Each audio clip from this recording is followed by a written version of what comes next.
Hi friends, welcome back to my channel Venkatalakshmi vlog. ಎಲ್ರಿಗೂ ನಮಸ್ಕಾರ. ನೋಡಿ ಫ್ರೆಂಡ್ಸ್, ಇವತ್ತೇನೇನು ಮಾಡಿದ್ದೀನಿ ಅಂತ ಬನ್ನಿ ತೋರಿಸ್ತೀನಿ.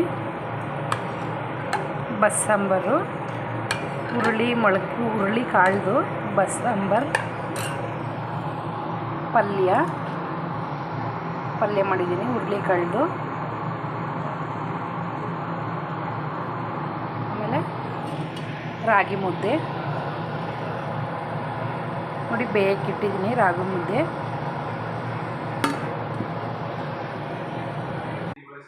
ನೋಡಿ ಫ್ರೆಂಡ್ಸ್, ರಾಗಿ ಮುದ್ದೆ ತುಂಬ ಚೆನ್ನಾಗಿರುತ್ತೆ.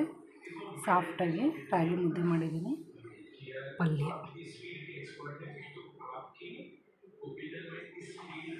ಬಸ್ಸಾಂಬಾರು.